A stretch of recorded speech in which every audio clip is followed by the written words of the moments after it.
할렐루야. 죽음에서 부활하신 예수 그리스도께 존귀와 영광을 올려드립니다. 여러분의 삶에도 부활하신 주님의 은혜와 축복이 충만하게 되기를 예수님 이름으로 축원합니다. 예수님의 동생 가운데 야고보라는 동생이 있습니다. 마리아가 동정녀로 예수님을 낳은 후에 요셉과 마리아 사이에서 처음 낳은 아들이 바로 야고보라는 동생입니다. 그러니까 야고보는 예수님의 바로 밑에 동생입니다. 그런데 이 야고보는 원래 자기 형 예수님을 메시아로 믿지를 못했습니다. 마가복음 3장 21절에 보면 야고보는 심지어로 예수님을 미친 사람 취급하기도 했습니다. 아마도 어려서부터 너무 잘 알고 한 집에서 같이 자랐으니까 형이 하나님의 아들이다, 메시아라 그러니까 야고보는 미쳤구나 이렇게 생각했던 것 같습니다. 우리 죄를 위해서 대신해서 죽으실 것이다. 야고보가 어떻게 그것을 받아들일 수가 있었겠습니까? 그러나 사도행전에 보면 이 야고보가 예수님을 믿을 뿐만 아니라 사도행전 15장에 가면은 초대교회 공의회 의장으로 지도자 역할을 하고 있는 모습이 성경에 나와 있습니다. 초대교회 문헌인 요세푸스의 기록에 보면 이 야고보는 주후 62년경에 유대인들에게 돌에 맞아서 결국은 순교를 합니다. 도대체 어떻게 되어서 이렇게 그가 순교까지 했다는 말입니까? 믿지 못하던 사람이 믿을 뿐만 아니라 죽도록 충성하게 된 까닭이 어디에서 시작되었겠습니까? 저명한 기독교 변증가인 윌리엄 레인 그레이크라는 분이 이렇게 이야기합니다. 무엇이 친정을 주님으로 확신하게 만들었을까요? 그것을 설명할 길은 오직 하나뿐입니다. 십자가에 달려 죽은 예수께서 부활하신 모습으로 야고보에게 나타났기 때문입니다. 실제로 사도 바울은 고린도전서 15장 7절에서 8절에 이렇게 기록합니다. 그 후에 야고보에게 보이셨으며 그 후에 사도에게와 맨 나중에 만삭되지 못하여 난 자 같은 내게도 보이셨느니라. 여기서 야고보는 예수님의 동생 야고보를 의미합니다. 부활하신 예수님을 만났던 사람들은 다 변화되었습니다. 비록 그가 믿지 않는 사람이었다 할지라도 예수님을 믿게 되었습니다. 아니, 믿는 정도가 아니고 주님을 위해 살고 주님 때문에 죽는 그러한 사람들로 변화되어 갔다는 것입니다. 여러분, 야고보가 그랬고 바로 사도 바울이 그랬습니다. 그런데 오늘 본문에 보면 예수님의 부활은 이미 예수님을 알고 있고 깨닫고 있는 믿는 사람들에게도 변화를 일으켰다는 것입니다. 그냥 막연한 믿음으로 예수님을 따라다녔던 사람들, 그 사람들이 부활의 주님을 만나고 너무도 확실하고 분명한 믿음으로 변화되게 된 줄로 믿습니다. 오늘 본문은 이런 이야기입니다. 안식일이 지난 다음 날 새벽녘에 막달라 마리아가 예수님의 무덤을 찾아갔습니다. 그런데 예수님의 무덤을 막고 있던 돌이 옮겨지고 무덤은 비어 있었습니다. 마리아는 상상할 수도 없는 일에 놀라서 너무너무 당황했습니다. 그래서 베드로와 요한에게 달려갑니다. 누군가 예수님의 시신을 훔쳐가 버렸습니다. 시신이 없어졌습니다. 막달라 마리아는 베드로와 요한에게 달려가서 그렇게 이야기합니다. 이 말을 들은 두 사람이 얼마나 놀랐던지 그 자리에서 뛰어 일어나서 무덤으로 달려갔습니다. 두 사람이 경주를 했는데 요한이 더 빨리 왔습니다. 그런데 무덤은 열려있고 무덤 속에 예수님의 시신이 없는 것은 보았지만은 요한은 그 속에 못 뛰어들어갔습니다. 뒤따라왔던 베드로는 오자마자 즉시로 무덤 안으로 뛰어들어가서 예수님의 무덤 속에 시신이 없다는 것을 확인합니다. 무덤에 시신이 없구나. 안타깝게도 이런 상황인데도 말씀에 기록된 대로 예수님께서 부활하셨구나.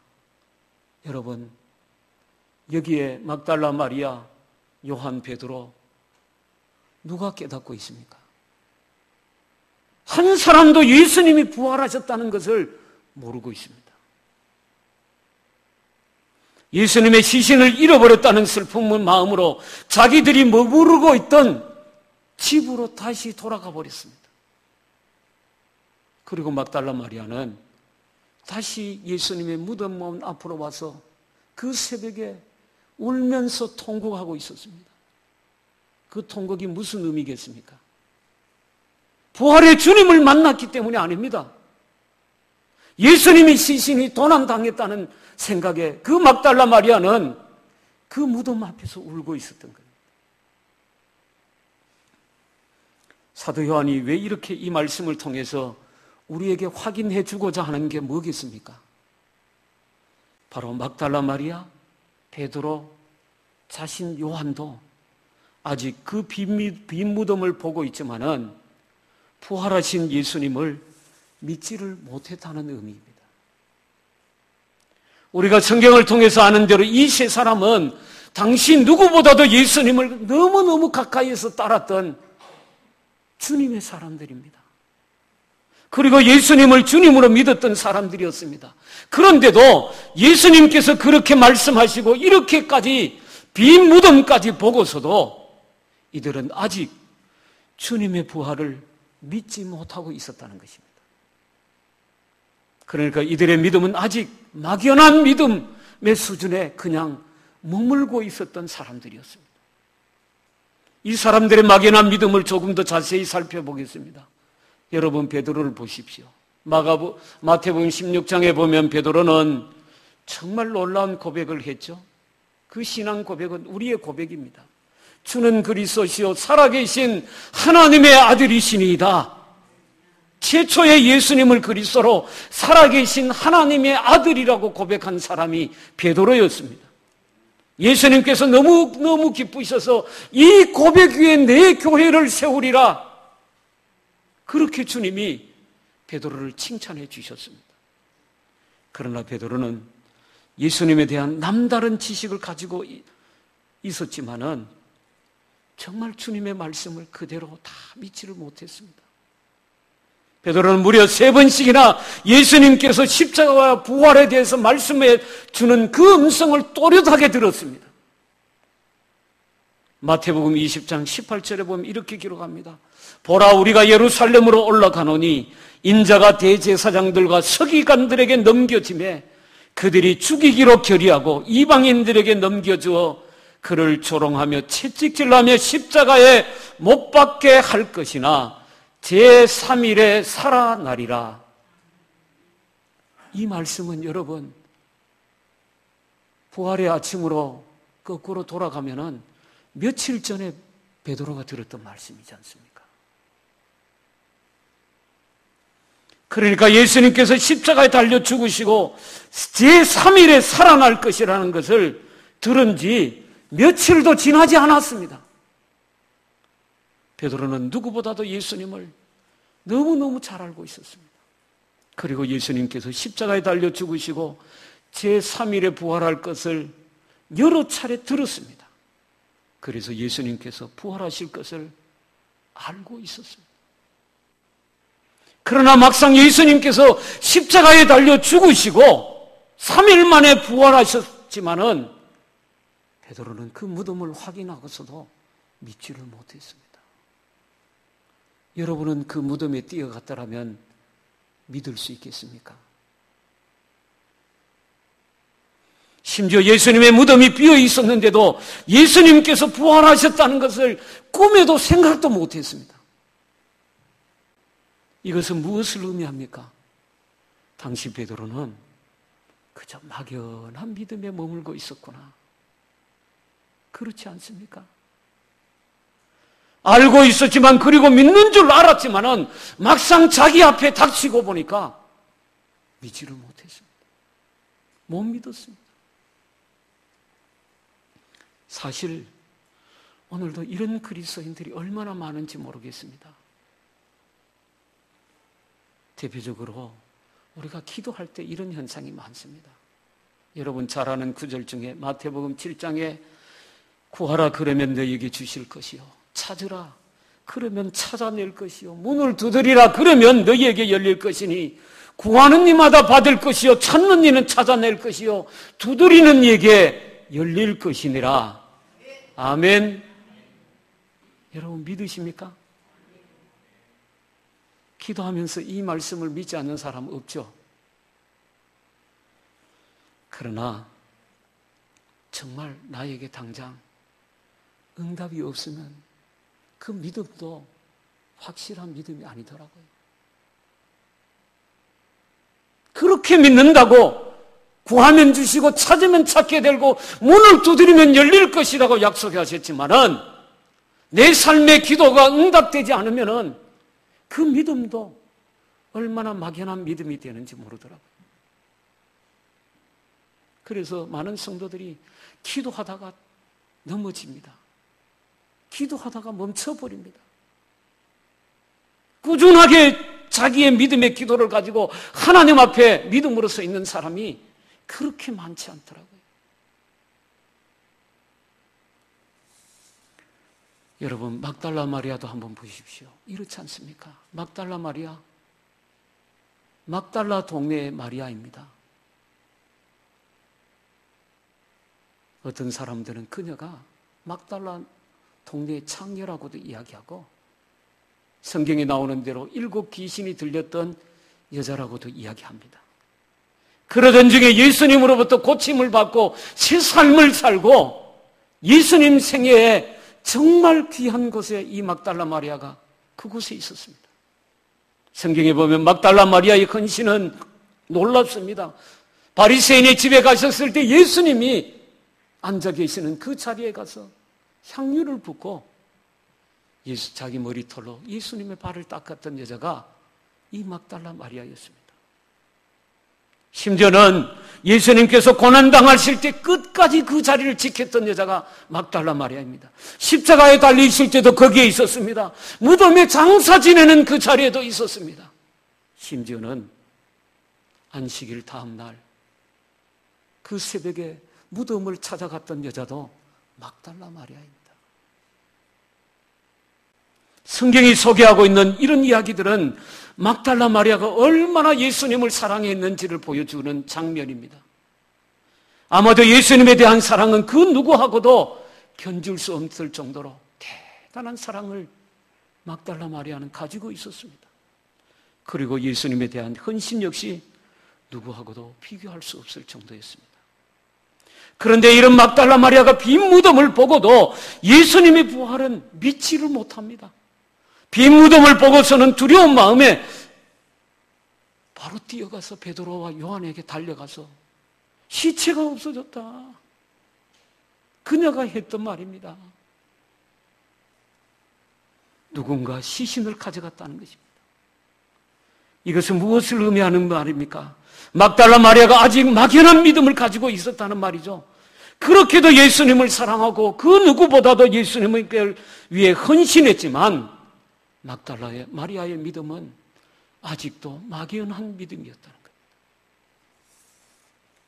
한 청년이 교회에 등록해서 열심히 주의를 지키고 봉사하고 열심히 생활했습니다. 그래서 목사님이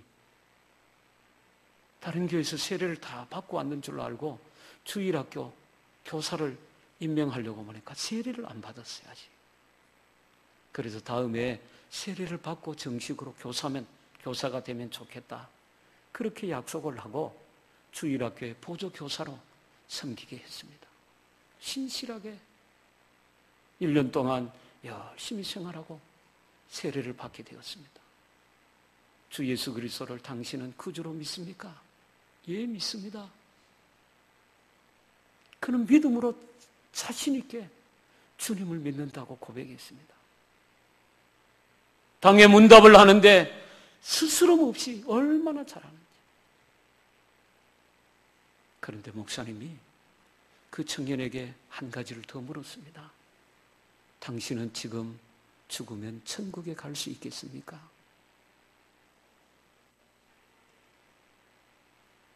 한참을 고개 숙이고 있던 청년이 대답을 하질 않았습니다. 당신은 지금 죽으면 천국에 갈 수 있습니까? 그는 대답을 못했습니다. 목사님, 저는 천국에 지금 죽으면 못 갈 것 같습니다. 모르겠습니다.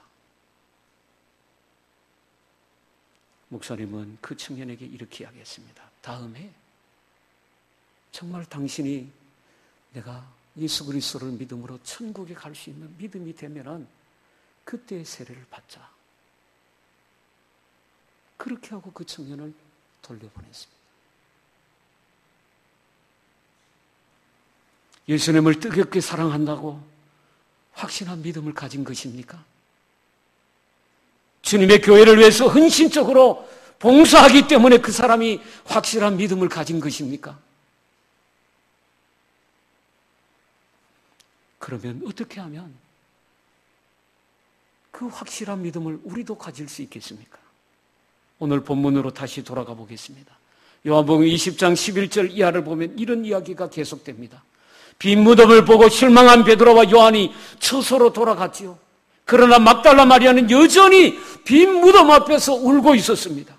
그때 무덤을 열고 부활하신 주님께서 막달라 마리아에게 나타나셨습니다. 마리아는 라보니 선생님이십니까? 하면서 주님의 옷자락을 만지면서 부활하신 주님을 만지려고 했습니다. 마리아는 그때야 예수님이 부활하셨구나. 그리고는 내가 주님을 보았습니다. 그 즉시로 제자들에게 뛰어가서 내가 주님을 만났습니다. 이렇게 증언하며 부활의 첫 소식을 증언했던 여자가 막달라 마리아였습니다. 그녀는 부활하신 주님을 직접 만난 다음에야 정말 부활하신 주님을 부활의 주님으로 믿게 된 줄로 믿습니다. 요한복음 20장 19절 이하에 보면 이런 이야기가 계속됩니다. 부활하신 예수님께서 제자들이 모여있는 곳에 나타났습니다. 그런데 그 자리에 누가 없었습니까? 도마가 없었습니다. 부활하신 주님을 제자들이 다 만났다고 이야기하니까 나는 예수님이 못 박히신 그 손에 내 손을 넣어보고 옆구리에 내 찔린 창자국에 내 손을 넣어보지 않고는 못 믿겠다고 했습니다. 8일이 지난 후에 주님이 다시 제자들에게 나타나셨죠. 그때는 도마도 같이 있었습니다. 부활하신 주님께서 직접 손을 보여주시고 옆구리를 보여주시자 도마는 이렇게 고백했습니다. 나의 주님이시요 나의 하나님이십니다. 부활하신 주님을 만났던 위대한 도마의 고백이었습니다. 막연한 믿음을 가지고 있던 사람들이 부활하신 주님을 만난 뒤에 더 확실한 믿음으로 나아가게 된 줄로 믿습니다. 사도행전 1장 3절에 보면 누가는 이렇게 기록하고 있습니다. 그가 고난받으신 후에 또한 그들에게 확실한 많은 증거로 친히 살아계심을 나타내사 40일 동안 그들에게 보이시며 하나님의 나라의 일을 말씀하시니라. 예수님의 부활에 대한 수많은 증거들이 있습니다.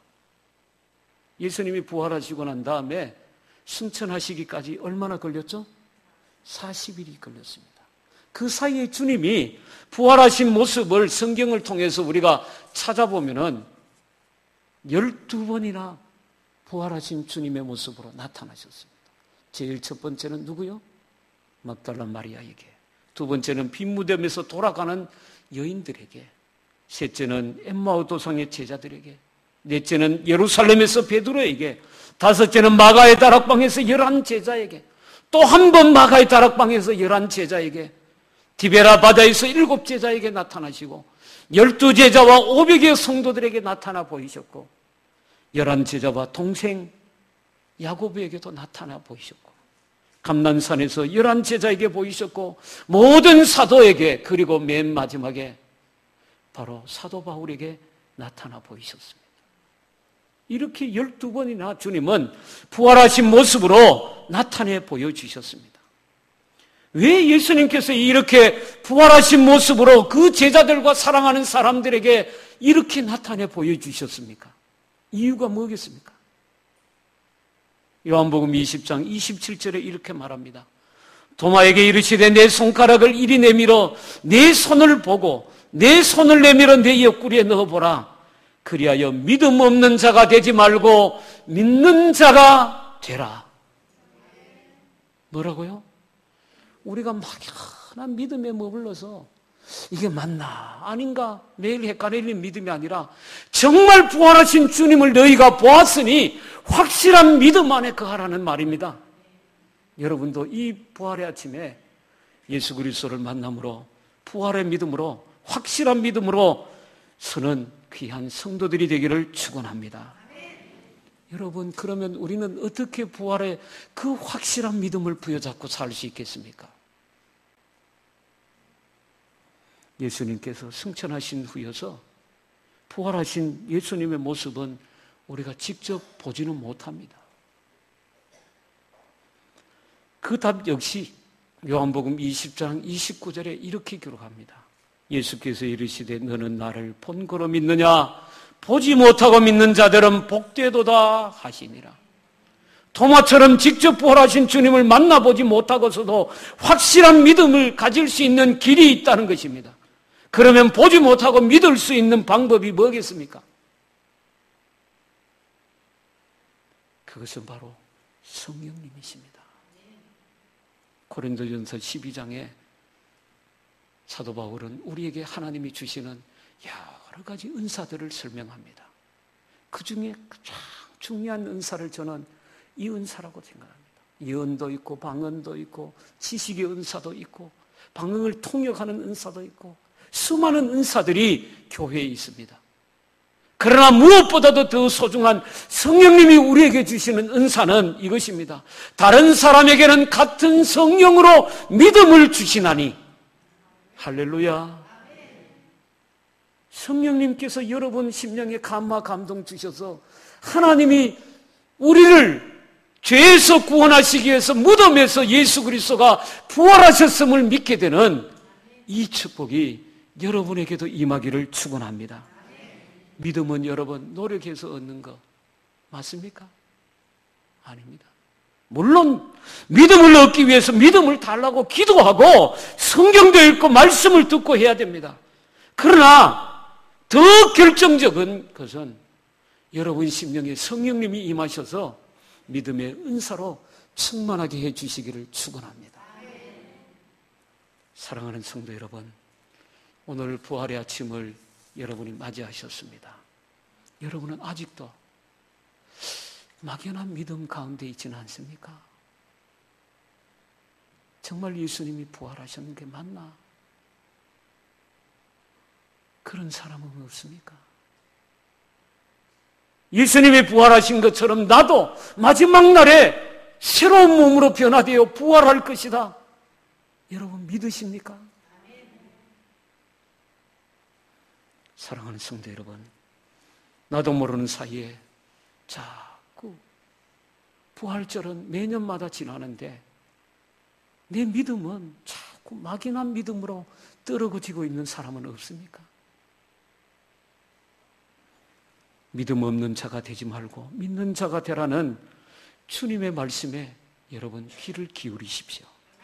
성령님의 도우심으로 부활하신 주님을 만나고 베드로처럼 막달라 마리아처럼 오늘 성경의 주인공 요한처럼 여러분도 믿음의 확신의 자리로 나아가는 귀한 성도들이 되기를 예수님 이름으로 축원합니다. 기도하겠습니다. 은혜로우신 하나님 감사합니다. 3일 만에 무덤을 열고 부활하신 예수 그리스도를 오늘 우리 심령에 다시 맞이합니다. 성령님, 우리에게 믿음을 주셔서 예수 그리스도의 부활을 참되게 믿을 수 있는 믿음의 사람들이 되게 하여 주시옵소서. 그래서 우리 금장교회 모든 성도들이 확실한 믿음을 가지고 예수님을 찬양하고 예수님께 영광을 돌리는 귀한 성도들로 살게 하시고, 막달라 마리아처럼 내가 주님을 만났습니다, 세상 사람들에게 이 부활의 소식, 예수 부활의 소식을 증거하는 성도들이 다 될 수 있도록 은혜를 베풀어 주시옵소서. 감사하며 예수님 이름으로 기도하옵나이다. 아멘. 이 시간 입교식, 성찬식, 먼저 입교식부터 하겠습니다. 오늘 입교를 받는 사람은 서수아 학생입니다. 2006년 3월 20일생인데 2007년 5월 5일에 금장교회 심하셨던 이세호 목사님에게 유아 세례를 받고 당에 어제 문답을 통해서 이제 문답에 통과해서 오늘 입교식을 하게 되었습니다. 사랑하는 교우 여러분, 우리는 입교식을 거행하려고 합니다. 이 입교 예식은 부모의 서약으로 유아 세례를 받은 이들이 믿는 가정과 교회에서 신앙으로 자라서 지금 각자가 당회 앞에 신앙 고백을 하였으므로 성찬에 참여하기를 허락하는 예식입니다. 성삼위 하나님께서 우리 수아의 마음에 함께 하시기를 기도하며 여러분들도 수아를 도우며 또 기도해 주시기 바랍니다. 하나님의 말씀을 보겠습니다. 로마서 10장 8절에서 10절 말씀입니다.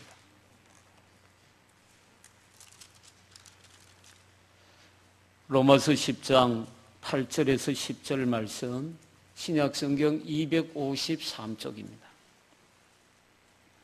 제가 봉독하겠습니다. 그러면 무엇을 말하느냐? 말씀이 내게 가까워 내 입에 있으며 내 마음에 있다 하였으니 곧 우리가 전파하는 믿음의 말씀이라. 내가 만일 내 입으로 예수를 주로 시인하며 또 하나님께서 그를 죽은 자 가운데서 살리신 것을 내 마음에 믿으면 구원을 받으리라. 사람이 마음으로 믿어 의에 이르고 입으로 시인하여 구원에 이르느니라. 아멘.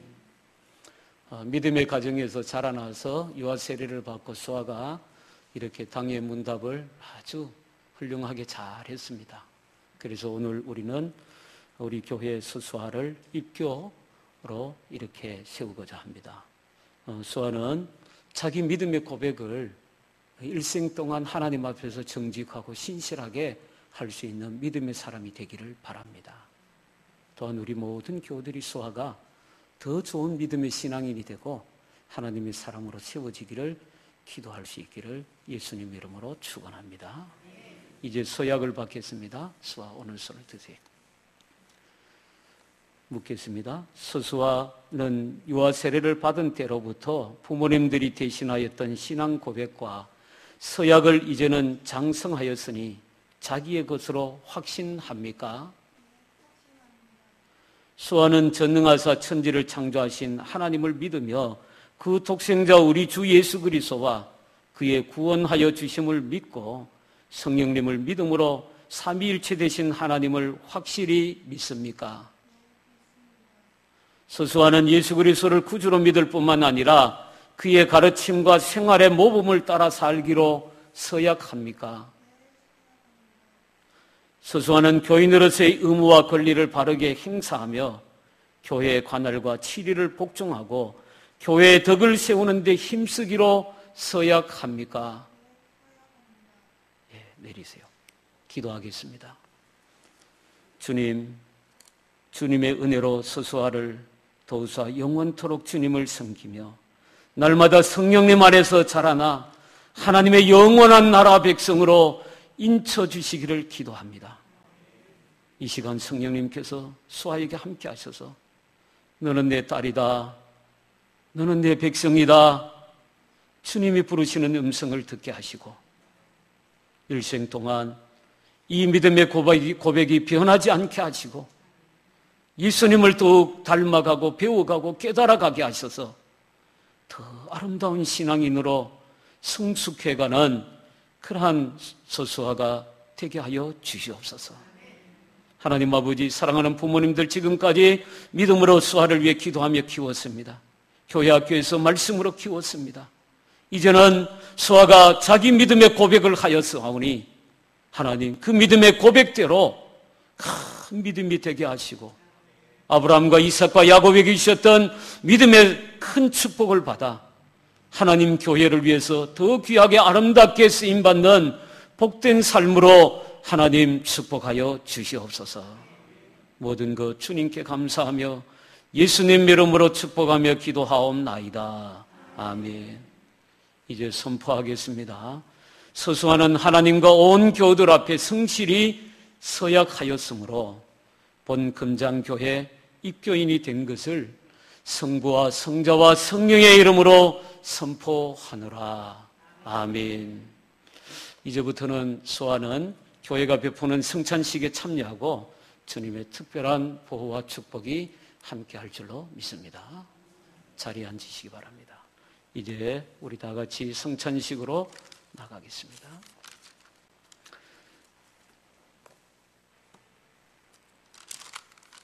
찬송가 305장 찬송 1절, 2절 찬송 드리겠습니다. 장로님들 그 장갑 다 받으셨습니까?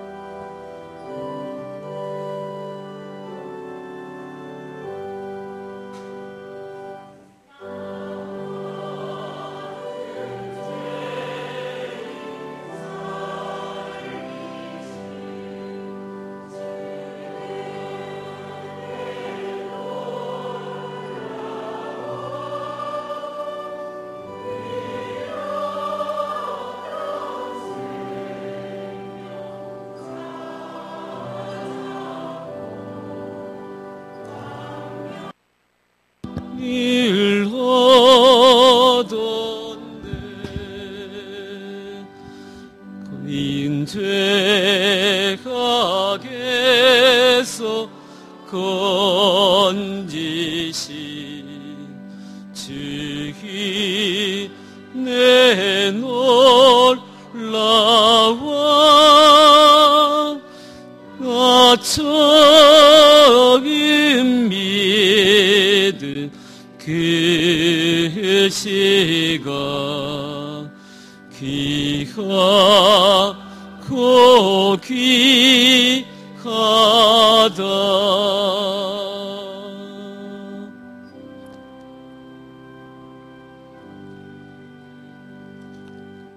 하나님의 말씀은 고린도전서 11장 23절에서 29절 말씀, 신약성경 277쪽입니다.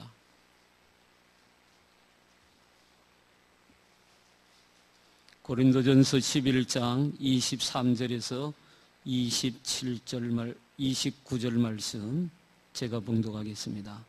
내가 너희에게 전한 것은 주께 받은 것이니 곧 주 예수께서 잡히시던 밤에 떡을 가지사 축사하시고 되어 이르시되 이것은 너희를 위하는 내 몸이니 이것을 행하여 나를 기념하라 하시고 식후에 또한 그와 같이 잔을 가지시고 이르시되 이 잔은 내 피로 세운 새 언약이니 이것을 행하여 마실 때마다 나를 기념하라 하셨으니 너희가 이 떡을 먹으며 이 잔을 마실 때마다 주의 죽으심을 그가 오실 때까지 전하는 것이니라.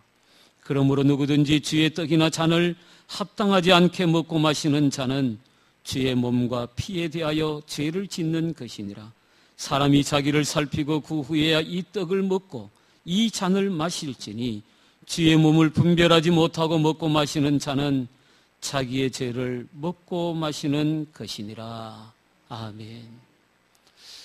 그동안 우리 교회가 코로나로 인해서 1년 이상 더 성찬식을 갖지 못하다가 오늘 또 이렇게 성찬식을 갖게 되었습니다. 주님께서 잡히시기 전날 밤에 제자들과 함께 마가의 다락방에서 함께 성찬을 나누셨죠. 주님께서 떡을 떼어주시면서 이것은 너희를 위하여 찢기는 내 몸이다. 잔을 주시면서 주님께서 너희를 위하여 흘리는 내 피다. 주님이 말씀하셨습니다. 우리도 오늘 이 성찬에 참여할 때 꼭 기억해야 될 것이 있습니다. 이 성찬을 받는 모든 성도들은 주의 살과 피를 우리가 먹고 마심을 통해서 우리가 주님과 한 몸이 된다는 것을 잊지 말아야 합니다. 내 몸이 거룩한 몸입니다. 성도의 몸입니다. 이 성찬을 받는 사람들이 함부로 살 수 없습니다. 세상과 구별되어야 됩니다. 거룩하다는 것은 구별되다는 것입니다.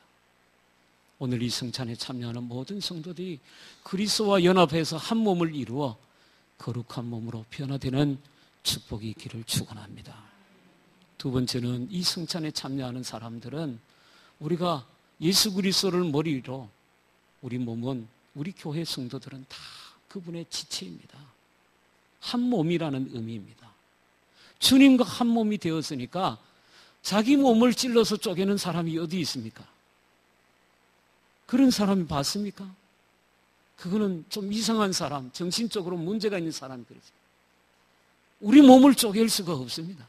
나눌 수가 없습니다. 그리스도와 한 몸이 된 한 식탁에 참여한 우리가 이 성찬에 참여하면서 나눌 수가 없다는 겁니다. 그래서 그리스도와 연합한 몸으로 온 성도들과 한 몸을 이루는 귀한 성도들이 되기를 축원합니다. 셋째는 이 성찬에 참여하는 사람은 그리스도의 피를 기억하고 예수 그리스도의 십자가의 사람으로 살아야 합니다. 그것이 이 성찬에 참여하는 의미입니다. 제자들에게 주님이 주신 말씀을 꼭 기억해야 됩니다. 이것은 너희를 위하여 찢기는 내 몸이다. 이것은 너희를 위하여 흘리는 내 피다. 주님의 몸과 주님의 피를 우리가 받는 것입니다.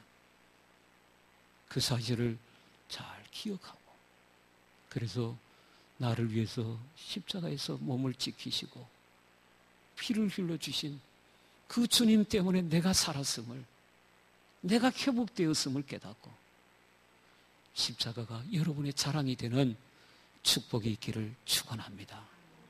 기도하겠습니다. 거룩하신 하나님, 이 시간 주의 성찬상에 저들이 참여하려고 합니다. 믿음으로 참여하게 하옵소서. 주님이 베푸셨던 그 자리가 이 자리가 되게 하여 주시고, 우리가 한 사람 한 사람 떡을 받고 잔을 받는 그 순간에 성령님의 임재와 역사가 충만하게 임하는 시간이 되게 하여 주시옵소서. 그래도 우리도 주님의 제자들처럼 주님의 십자가가 자랑이 되고 증거가 되고 예수 그리스도를 우리의 구주로 믿고 온 세상에 예수 그리스도의 십자가를 세우는 복된 삶을 살 수 있는 성도들이 되게 하여 주시옵소서. 감사하며 예수님 이름으로 기도하옵나이다. 아멘. 이 시간 떡을 떼겠습니다. 분병위원 우리 장로님들 앞으로 나오시겠습니다.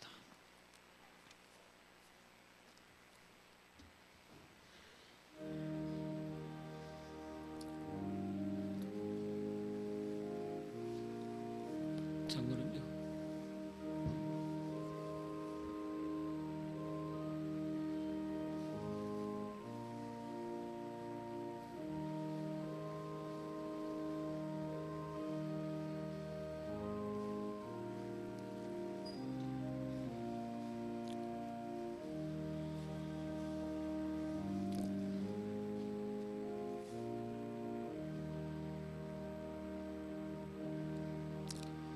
주님께서 잡히시던 날 밤이었습니다. 우리 주님은 사랑하는 제자들과 같이 마지막 유월절 식사를 하셨습니다. 그때 떡을 들어 축사하시면서 이렇게 말씀하셨습니다. 이것은 너희를 위하여 상하고 지킨 내 몸이다. 받으라 먹으라. 주님께서 명령하셨습니다. 이제 주님의 명령대로 주의 떡을 함께 받겠습니다.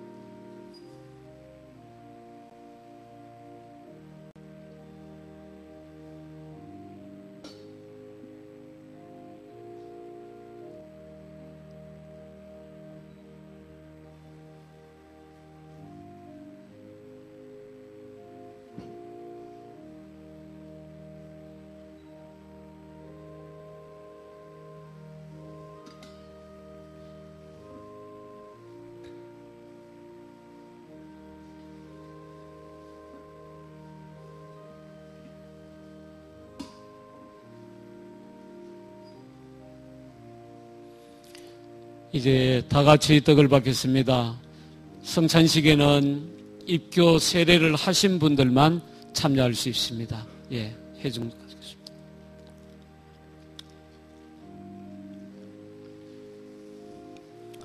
여러분이 이제 주님의 떡을 받으시고 우리 위하여 상하신 주님의 살을 깊이 생각하십시오. 그리고 진심으로 드리는 감사와 함께 이 떡을 받으실 수 있기를 바랍니다.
떡을 못 받으신 분,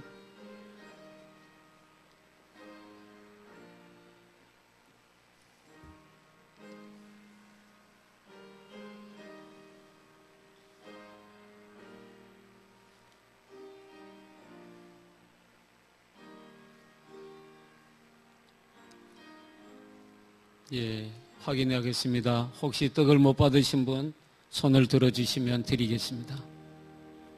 예.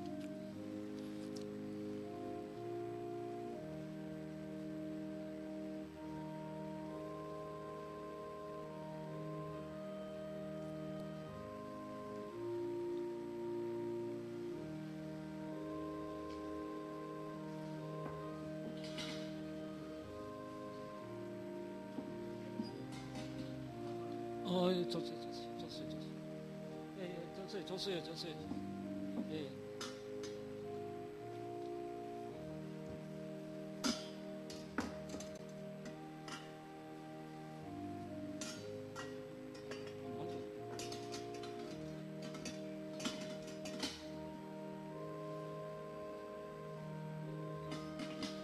크기가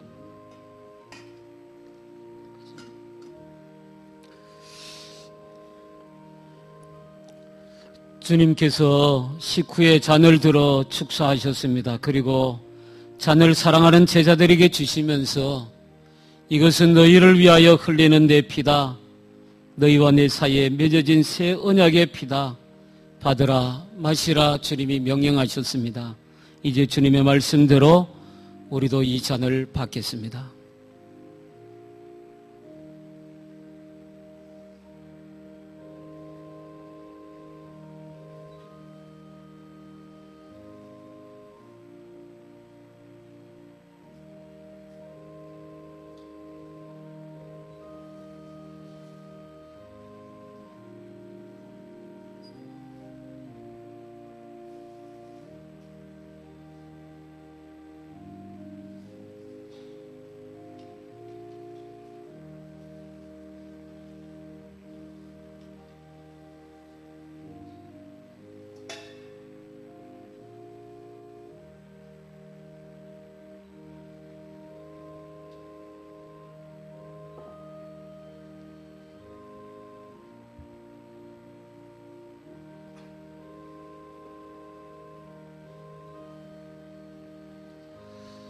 잔을 받으시고 그 포도즙을 드시고 난 다음에 자기 자리 앞에 의자에 올려놓으시면 됩니다. 다시 꼬부지지 말고 그 자리에 올려놓으시면 예배를 마치고 위원들이 회수를 하겠습니다. 이제 잔을 받겠습니다.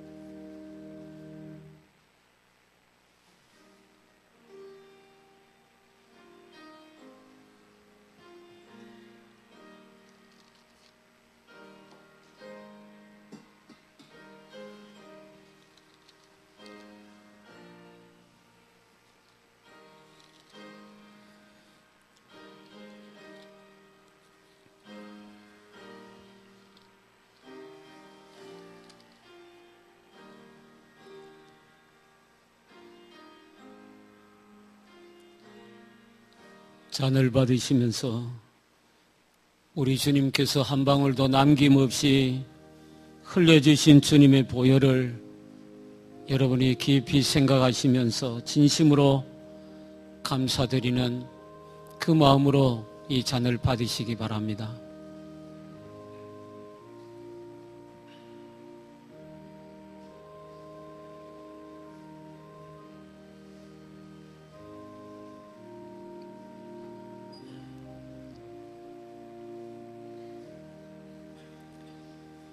잔은 자기 자리 앞에 놓아두시면 되겠습니다.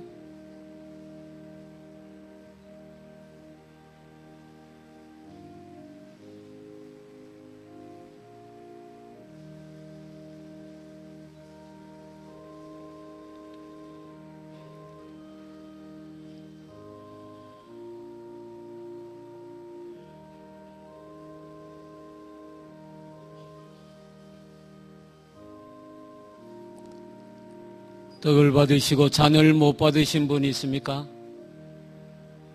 예, 없으시죠?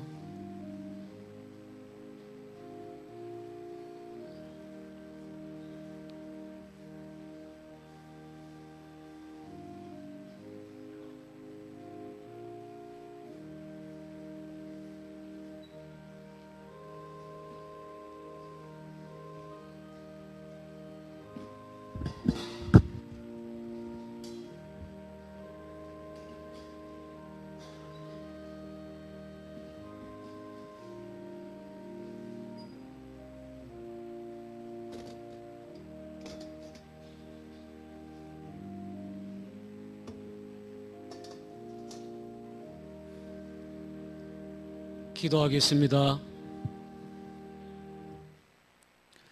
사랑하는 하나님 아버지 감사합니다. 자비하신 은총으로 우리들을 이 성찬에 참여하게 해주시고 사죄와 구원의 은혜를 새롭게 하여 주심을 감사합니다. 우리가 우리 주님의 동일한 지체임을 확인하게 하시오니 감사합니다. 서로 사랑하고 하나가 되는 길을 걷게 하여 주시니 감사합니다. 주님의 살과 피가 우리의 육체를 지배하게 하여 주시옵소서. 우리로 하여금 복음에 합당한 자로 살게 하여 주옵소서. 우리로 이 땅에 화평을 심는 자가 되게 하시고 항상 예수 그리스도의 죽으심과 다시 사심을 증가하는 이 민족의 등불이 되게 하여 주옵소서. 오직 하나님께 영광 돌리는 주님의 자녀들이 되게 하시기를 원하오며 예수님 이름으로 기도하옵나이다. 아멘.